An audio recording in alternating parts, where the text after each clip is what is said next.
तख्ता पलट के 1.5 साल के बाद में बांग्लादेश में चुनाव होंगे, उसके साथ ही होगा रेफरेंडम यानी कि जनमत संग्रह भी उसी दिन। ये रेफरेंडम उस प्रोसेस को कहते हैं जब किसी देश की जनता किसी पॉलिटिकल क्वेश्चंस के फेवर या अगेंस्ट में अपना वोट डालती है। इस रेफरेंडम को जुलाई चार्टर के लिए यूज किया जाएगा, जिसे पिछले साल के स्टूडेंट रिवॉल्ट जन विद्रोह के बाद तैयार किया गया था और इसी वजह से इसका नाम दिया गया है जुलाई रेफरेंडम। ये वही दंगे थे जिसके बाद में शेख हसीना का तख्ता पलट हो गया था और वहां पे यूनुस की अंतरिम सरकार बनी थी। ये वो जुलाई का चार्टर है जो एक 26 पॉइंट का डॉक्यूमेंट है जो बांग्लादेश की पॉलिटिकल और कॉन्स्टिट्यूशन के अंदर बड़े बदलाव का प्रस्ताव रख रहा है और जिसका मोटिव अकॉर्डिंग टू यूनुस देश की शासन व्यवस्था में बैलेंस और जवाबदेही को लाना है और 2024 के जन विद्रोह को कॉन्स्टिट्यूशनल वैलिडिटी देना है।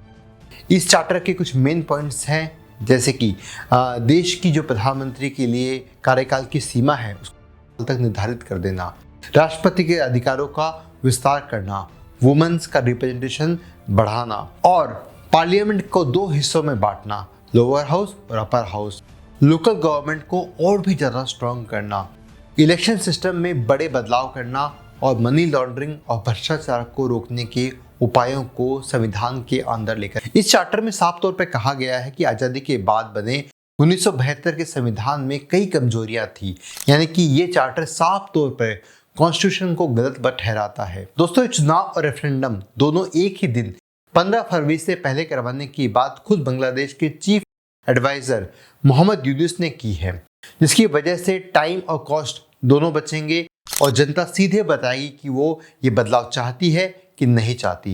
रेफरेंडम के लिए मतपत्र के साथ ही वोटर को 4 सवालों का जवाब देना होगा जो उन्हें हाँ या ना में देना होगा। अगर हाँ के पक्ष में सबसे ज्यादा वोटिंग होती है तो देश में एक नया संवैधानिक सुधार का कार्यक्रम होगा, एक संवैधानिक सुधार परिषद का गठन किया जाएगा। लेकिन बांग्लादेश की कई पार्टियां इसका विरोध भी कर रही है।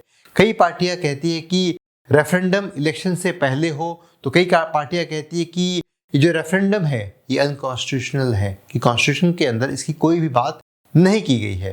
तो वही शेख हसीना ने अपने रिसेंट इंटरव्यू में कहा है कि यूनुस सरकार कट्टरपंथियों के सहारे पर चल रही है। साथ ही साथ भारत को बांग्लादेश का सबसे अच्छा दोस्त बताया है। साथ ही उन्होंने यूनुस के लिए कहा है कि भारत के प्रति यूनुस की दुश्मनी खुद यूनुस के लिए और बांग्लादेश के लिए बहुत खतरनाक है और खुद पर चल रहे केसेस के लिए शेख हसीना ने कहा है कि वो पूरी तरह से निर्दोष है। तो वहीं ढाका के इंटरनेशनल क्राइम ट्रिब्यूनल 17 नवंबर सोमवार को शेख हसीना केस में अपना फैसला सुनाएगी।